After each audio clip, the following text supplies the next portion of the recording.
welcome back to another episode of Love Foundation and Friends podcast brought to you by our Socket campaign. I am Juel Lois. And I am Jamall. Today we will be discussing cronyism and nepotism. Yes, today we want to define what cronyism and nepotism is and also differentiate between the two. We will be discussing why is it considered corruption and who does it impact. Right, so stay tuned for a very insightful discussion brought to you by Socket. So let's define what nepotism and cronyism are. Nepotism refers to the appointment of family or relatives in positions of authority without considering their proper qualifications for the position, compared to cronyism, which would then refers to the appointment of friends or associates in these positions of authority, likewise not considering if they have the proper qualifications or not. Crony is a Greek word that refers to friendship, and nepot is a Latin word that means nephew or godson. So the differentiation between the two would be one is family, one is friend. A scenario, for example, would be, let's say I'm looking for a personal assistant, right, Jamall? And I am the CEO, and I have a cousin who's home, not doing anything, and they're in need of a job, right? So, and there's someone else who has the qualifications to be my personal assistant, but instead of choosing that person, I chose my cousin. That is a form of nepotism. I chose a family relative to be in that position of authority without considering their proper qualifications. And cronyism would be just considering a friend instead of a cousin, right? So that's how you differentiate between nepotism and cronyism. Why are nepotism and cronyism considered a form of corruption? Whenever the most competent person is not given the opportunity to carry out a duty within an organization or within public or private sector, it calls for lack of proper management and lack of loyalties and mistrust within the organization. Now, who does cronyism and nepotism impacts? It impacts both public and private sector. However, in the private sector, it has a more natural occurrence. This is because most private businesses are within family organizations, right? So the probability of you being promoted based on nepotism is more highly to occur. But however, in public sector, this is where we have the greatest challenge, because we have to employ the most competent individual, because this is the management of public funds and resources. So the most competent individual must be hired. So cronyism and nepotism sometimes affect these. In the public sector, nepotism and cronyism have a very big impact, because dealing with the public sector, dealing with public funds, you are being entrusted to manage public funds. So being that you're being entrusted to management, you have to have the most competent individual to manage public funds. So in terms of nepotism and cronyism, majority of the times, the least competent person is employed for these positions, and it calls for mismanagement of funds, mismanagement of resources, and it leads to worse state of corruption that can break down the structure of government in public sector. So now we want to look at how nepotism and cronyism has impacted our Belizean society. Here is a segment called Blast from the Past. You will notice that the document shows that she has 2 masters in law, 1 bachelor's, and I think she also has a bachelor's in arts. Every one of which was paid for by the Elrington family. Not a cent was spent on her education by the government and the public of Belize. The same obtains with myself, the same obtains with my wife. Not a single cent was spent in government in our education. But we have given all our life in the public service. Not be attributed to me nor to her. I did not even know of it.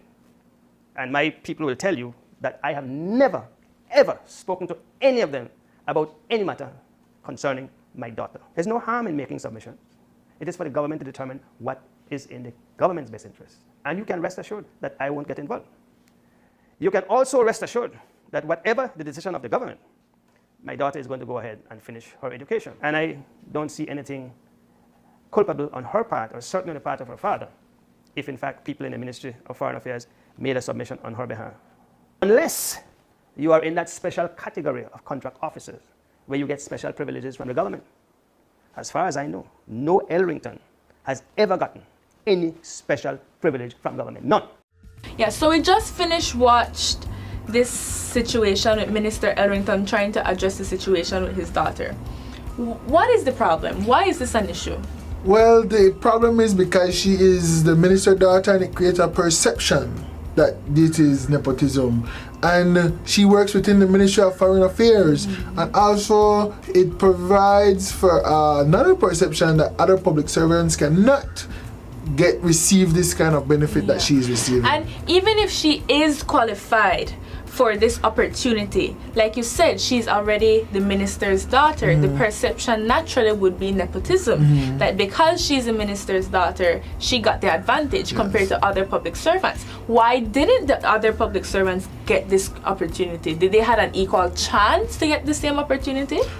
Well, based on the press release that the Public Service Union put out, that they are very dissatisfied with this offer that Mrs. Elrington is required. So then obviously they weren't aware. Yes. They weren't aware. And this damage to this is that it creates a confrontational environment where loyalties will be brought to question, where we don't want that within the ministry. Yeah, but then also it's demoralizing for the other public servants who may be honest workers trying to work their way up, and because of the issue of nepotism, it makes you question, are you really achieving your goals? Is this what I want for myself? So let's go into another example of nepotism, whereby the Prime Minister appoints his son to manage BTL.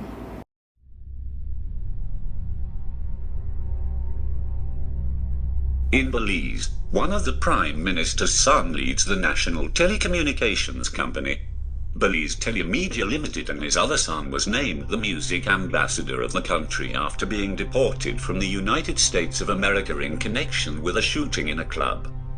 His ex-wife also benefits as she is a UN ambassador. Ministers in his cabinet are not excluded from problems of nepotism, as his former Minister of National Security's sister was a CEO on leave with salary and perks for a year.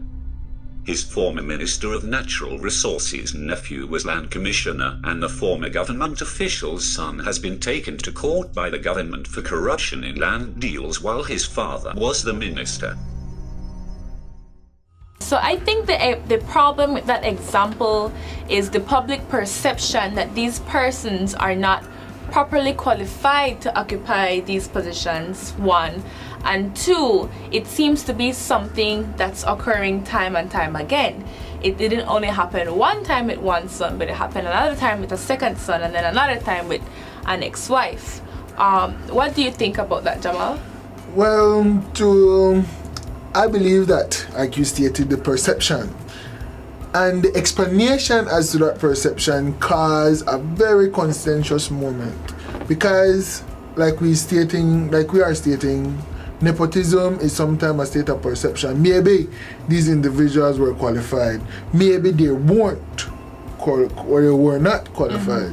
So this is creating a moral challenge, an ethical challenge that is always a challenge with nepotism. Yeah. So how do you think this situation was dealt with when the public made mention that this is a problem? I believe that it was not handled the best possible way. Maybe if the Prime Minister had properly explained it to satisfy the public outcome, like give a reason why he had employed these individuals, it would have created a better perception or acceptance. But he did explain, right? Well, did you remember what his explanation was? His explanation was just that their whole capacity, but in terms of qualifications, it wasn't very clear. Yeah. Do you think because it was a public perception, did the Prime Minister need to explain and validate this situation? No, because this is, if it was private sector, remember now, government owned majority of these companies of BTL, and also all the other offices that the other relatives or close relatives were appointed to are part of the government. With public funds, there's a greater responsibility that he has to uphold. Yeah. So he should have provided a greater, more satisfying response to the public for those actions. Well guys, that's it for Blast from the Past. Now we want to get into what are the origins and the motivators of nepotism and cronyism. The perfect person that I would like to quote would be Karl Marx. He is a sociological theorist who strongly saw the struggles of the world. So he finds fault in everything, right? But he has a logical point to bring across. For example, he makes mention of the proletariats and the bourgeoisie. The bourgeoisie are those who maintain their capitalism. Otherwise, the proletariats are those who are working. They are the working class for the bourgeoisie.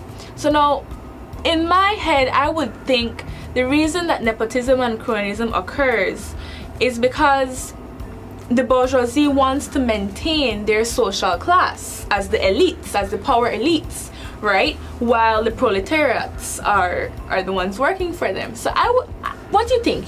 Do you think it's because people want to maintain their social class, so they will say, oh well, I am in this high authority, I want the people around me to work with me so that they can have this same level of opportunity and certainty and you get what I'm saying? Like, they want the people surrounding them be their own, so that those who are around them are of the same social class. So yes, I agree with you about the bourgeoisies and the proletariat idea. The sociological explanation for this. Maybe I could provide an example, because within the Brazilian embassy, within the Brazilian parliament, they attempted to pass a law, but majority of the parliamentarians voted against those law to manage nepotism and cronyism. The reason why one of the parliamentarians stated that they will not support the law is because it goes, their family members are not to be treated as monsters. They need employment. They need to survive. So that's one of the main. Yeah, that's a perfect example of these persons in the power elite with the legitimate power in these high-ranking positions, defending their own.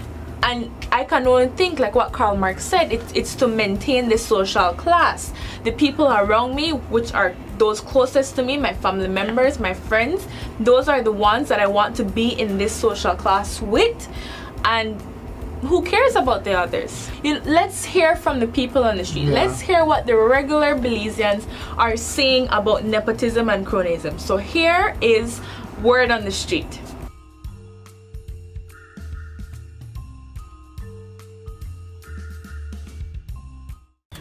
People are qualified. Okay. Mix family with business. Family tend to take advantage of the situation. Okay.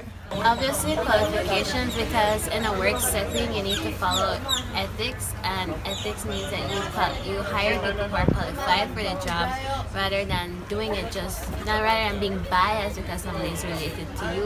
And why do you want someone who's incompetent working for you? It makes no sense. No, because it would, out of my own moral values, why would I take up something that I have no idea of what I'm doing about when somebody else can have the opportunity who actually knows what they're doing and wouldn't make any mistake or anything while working. I honestly would have said that to somebody who qualified. Most of the time, family members, when I work, it's difficult to work with. No? Maybe sometimes supervisors they want to slap up on stuff and need to get done. Maybe they think because we're related, they get at least slap off from completing the task, right? So I prefer somebody with experience, even maybe if I have a family member with experience we're qualified, then you know it could be either side. Someone who's qualified. Why?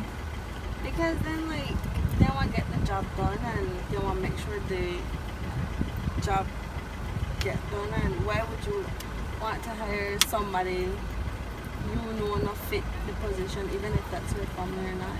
Yeah. I would hire somebody who's qualified. And why I want to stay somewhere, but I know fit in it. I know helpful in a new way. Well, the one that qualified, yes, because he could do the job, get the job done right. Yeah. Well, I think especially in business, sometimes you have to know the barrier between having family and then making the business successful. So me personally, I would prefer somebody who is qualified over family, because sometimes if you hire a family, then you might run into issues, maybe personal things, and start coming into the workplace. And if you want to have a successful business, then obviously you can't have that. So I would more lean to having somebody qualified. And if someone came to you and offered you a job position that you know you're not qualified in, would you still take it? I wouldn't take it, because then you're just setting yourself up for failure. Alright guys, so what do you think about that, Jamal? We asked the question, if a family member or a friend asks you to work for them and you know you're not properly qualified to work with them, would you still take the job opportunity? Bearing in mind that as we discussed, there is no legal consequences within our country against it. There are only moral consequences against it. But remember, your name is all that you have. But with the moral and consequences, weighing the moral and legal consequences based on my situation, my moral ethics, I would have to deny dependent if I'm not qualified. If I am qualified for the position, I will take the position. How many people holler at nepotism? Because I'm the most qualified individual. Alright. So now let's get a legal perspective of how nepotism and cronyism affects Belizean society. Okay, my name is Samira Musapa. I'm an attorney. Since 1996, I've been admitted to the bar and I have my own private practice. Okay. Nepotism is the practice by those in power of favoring their relatives and friends, especially by giving them jobs. And cronyism is similar. It's appointing friends and associates to positions of authority without them necessarily being qualified for such. Definitely, I think, in my opinion, it affects us negatively for sure. For one, it erodes the trust and faith in our leaders, in their integrity, right? The perception is that the leader is in this position for self-gain as opposed to serving, right? So that's one. Two, I think it demoralizes the workforce. So let's say you're in a ministry, for example, and there are workers in there who may be more qualified, with more experience for such a position. And instead of them getting that position, somebody gets it just out of the blue because of being an acquaintance, you know, of a minister or any leader. And so that festers like a bad work environment, you know. And the consequence of having a bad work environment is that productivity diminishes, you know. And so it's like a rippling effect. The object of somebody who gets into power to serve is not for self-gain, right? It's to serve the public, to develop the different sectors of Belize. And if that person goes in with the primary objective of self-gain by appointing someone of his own, then the focus gets removed from developing our economy and our society to self-gain, you know. And so definitely a negative impact I think it has on Belize and our people, yes. Okay, specifically naming nepotism and cronyism, there are not. However, there's the Prevention of Corruption Act. I think it was passed in 2007, and that in the third schedule of that act, it sets out several incidences of corruption, right? It also set up a body called the Integrity Commission who should monitor and police people in authority to try and prevent corruption, you know.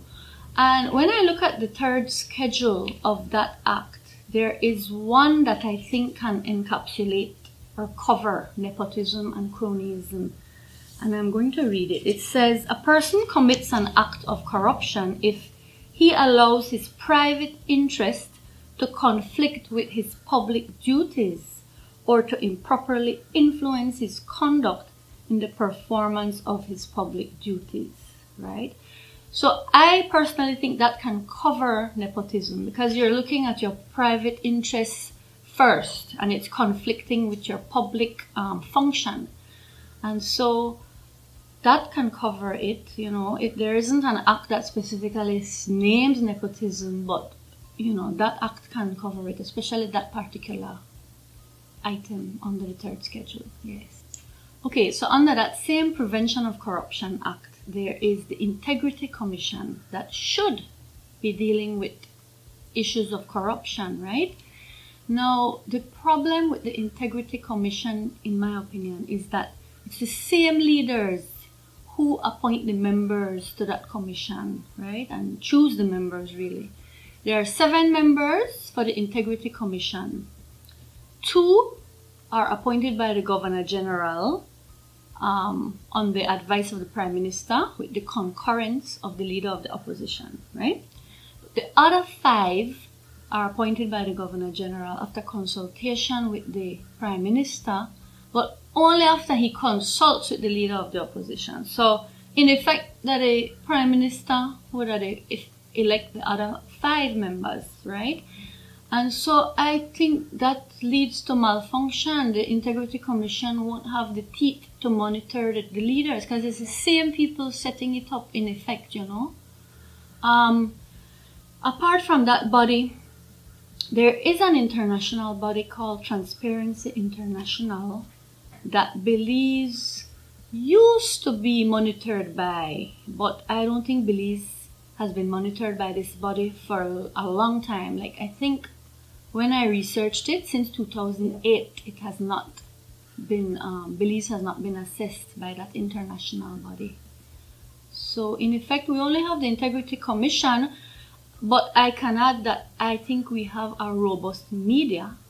And when I look at the media on this issue, it's constantly addressing it, right? So we have the unofficial bodies, so to speak. And to me, the most robust body that should be monitoring our leaders are our civilians. Our civilians. So I think we just have to get more active and less apathetic, you know. I would suggest amending the Prevention of Corruption Act, right? I would not let the Integrity Commission be set up the way it is right now. I would have neutral bodies elect the members for this commission so that this commission can truly be effective, right? Because right now, the Integrity Commission, I had never heard of it calling out anybody so far. I don't think it has teeth, right? It's not really the function. And so I would amend that act to allow for that commission to be set up maybe by the church electing members, the PSU, Public Service Union electing members, and maybe even NGOs.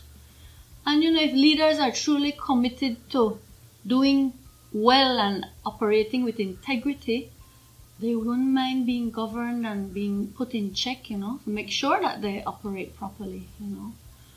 So that's one suggestion. Another suggestion, I think with the whole nepotism and cronyism being so rampant, right? Because you hear about it a lot in the news. You're always hearing about it. I think it's time to have anti-nepotism regulations and policies in place, maybe through an SI, right? And in that regulation and policies, I would set up like consistent hiring procedures. In other words, you must have qualifications to be hired. I would have set that in there, in those regulations. I would also include in those regulations evaluation and assessment of people in authority.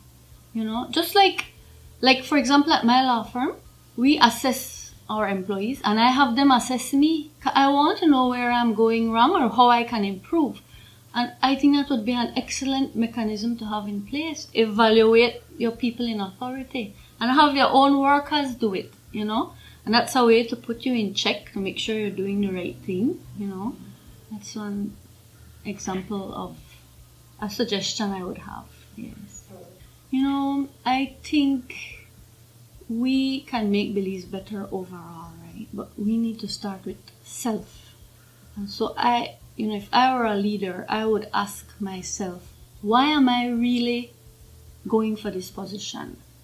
What's my motive, my true motive? Is it self-gain? Is it status? Is it power? Or am I truly committed to serving, serving the people? And if you're truly committed to serving, which is what it should be, you should be last. When I think of this, I get passionate because I'm all about doing what's right, and we want a better Belize. All we want a better Belize. And so I think back to the oath that they take when they first get into office. All the House of Representatives members, they take an oath.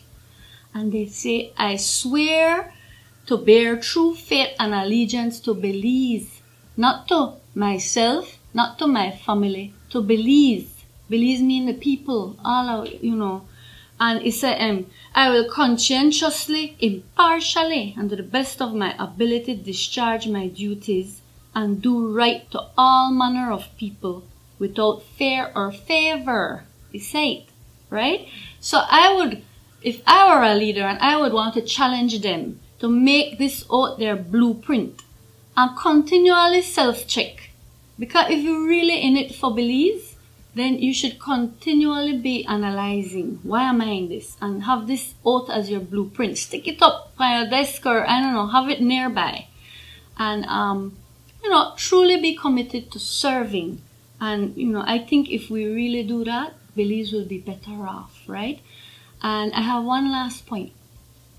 Service, true service to me, it really leads to genuine joy, right? When you really serve others, it brings joy.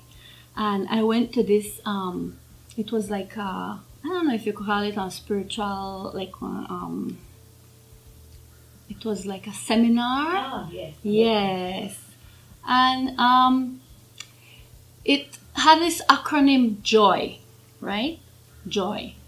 And if you really want true joy, you put, in this case, Jesus first, no offense to others, but let's say God first. Others, O for others next, and yourself last. Yeah. And that really brings true joy, and that's what true service is, and I'm hoping and praying that that's what our leaders can commit to, And so if we just continually self-check, check your motive, all of us as a people, we can all be better as a country if we serve others and put others before ourselves. That will be my last thought. Thank you. Thank you so much to Mrs. Samira Musa Pot for giving us a very insightful and honest overview of nepotism and cronyism. I completely agree. And I really like that she shared her experience with nepotism working for her family business. That motivated her to create her own business and not repeat this practice. That's right, Jamall. Many people will be happy and comfortable working for their family or for a friend, or so they think. Private sector has the freedom to do as they please. At the end of the day, the consequences affect private funds. The public sector, however, needs to be operated with the utmost transparency and integrity, as it is the public funds, and we, the people, will feel the consequences. And the consequences are many. Every level of the work culture feel the effects of cronyism and nepotism. If your employees feel undervalued and unappreciated, it may impact their performance. Then this causes much of the hostility you see in workplaces today. Some employees may also experience depression and emotional distress, which negatively impacts both sectors. Even if an employee seeks legal help, the options are limited. Because there is no standard written law against nepotism or cronyism, disgruntled employees lead to defamation for a business or a government agency.